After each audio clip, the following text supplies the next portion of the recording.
So we're now on the cusp of a very important period in this election cycle, because today the moon is in Pisces, but by tomorrow afternoon, it'll enter Aries, which is full moon territory.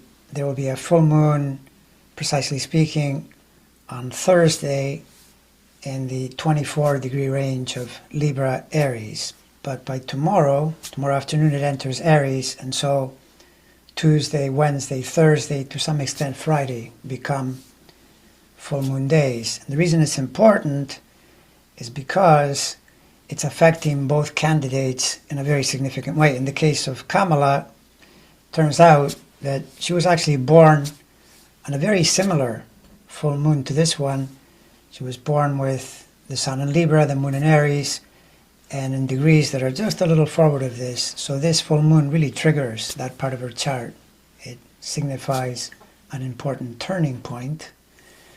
And then we have the case of the Orange Menace, who happens to have that Saturn-Venus conjunction in the 12th sign in Cancer, and the moon, sun-moon alignment is squaring into those two planets, which is going to put a lot of pressure on those two planets. And the 12th sign is always difficult, and to make matters worse, transiting Mars is going through that at the same time, through Cancer degrees, where it'll conjoin his Saturn-Venus conjunction.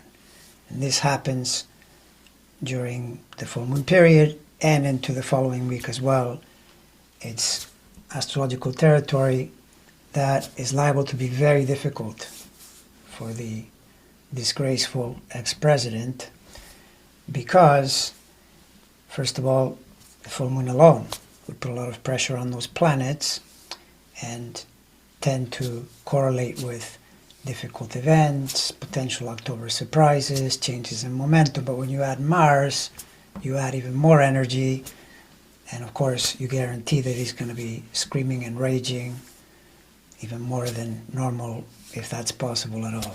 So this will take us into the late days of October. And if you're then wondering, what about beyond that, going into election night, well, other patterns are developing. I'll be talking about those, of course, in the upcoming days and weeks. But in terms of putting your mind at ease, if you are thinking, well, which way is this going to turn? My feeling is that this particular period is the start of the change in momentum toward Kamala.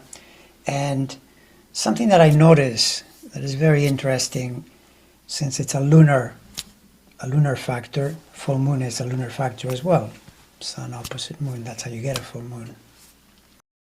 Lunar factor in astrology, on that particular level, it's the moon in the sky, the transiting moon. But when you're looking at individual charts, it's really helpful to check the progressions that a person is going through, especially the lunar progressions.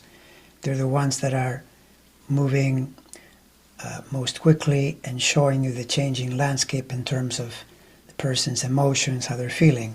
And the telltale sign there is that Kamala Harris's progressions at election time in November are perfectly fine. They're smooth. Her energy is flowing really nicely. Conversely, in the case of the Orange Menace, no. He is, in that period, he's on a progressed moon square Pluto, which is strongly suggestive of being very unhappy. I'll leave it at that.